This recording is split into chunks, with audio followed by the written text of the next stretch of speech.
Hello everyone, my name is Sasha, your Fudo evangelist, with another edition of the Fudo Security Update. News and stories from around the world. We'll start right into the first one, which is about FIFA. Looks like they've been hacked for the second time this year. So it's going to be interesting to see what kind of leaks come out of there about the players, maybe about some funding, some interesting gossip. I'm sure we'll hear about that in the next few weeks to come.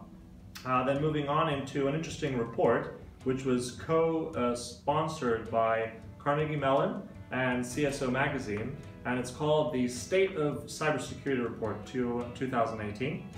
It goes into some really interesting data.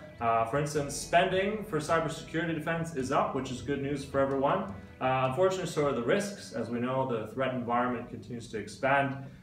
Looks like detection time is also unfortunately rising. So that means that actually the hackers and all these cyber criminals are getting better at their job. But that just means that more people are aware of it, so hopefully we'll be able to battle that.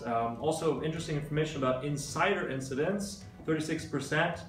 Seems that this is not intentional stuff, this is accidental. So it shows you again how important it is to have something in place so you know what's going on in your data centers, what's going on in your company. That's actually not always threatening, it's not always directly intentional. So there's an important factor there, check it out.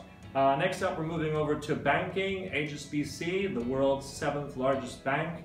It seems that they were breached very recently, and that's over 14,000 US customers. So a lot of personal data there, addresses, account information, things like that. They've apparently said that no fraud or signs of any fraud have taken place. Will remain to be seen what that means. Over also to Europe, to Eurostar, so those passengers, and there's thousands and thousands of passengers every year going between London and Paris, so the whole rail network there was hacked. But what they did, sometimes if you don't know how to fix it, you just turn it off and reset it. So that's what they did. They reset all the password details. Again, they said nothing critical has happened yet, but again, with GDPR, this has to be reported, as we all know. So we'll see. And then, I mean, this goes in line with all the big breaches recently, like we told you about with the other airlines, for instance, with Cathay Pacific, with Air Canada. So who knows? Are they all related? Remains to be seen. Then next over, also another banking issue over to India. American Express India, there's a faulty server there that actually released over 700,000 details of customers. So unsecured server, potentially managed by a subcontractor, discovered by a security researcher. And of course, they claim nothing dangerous was released, but who knows how much access there was to people and how much was shared. So a really, really big potential problem for Amex there in India.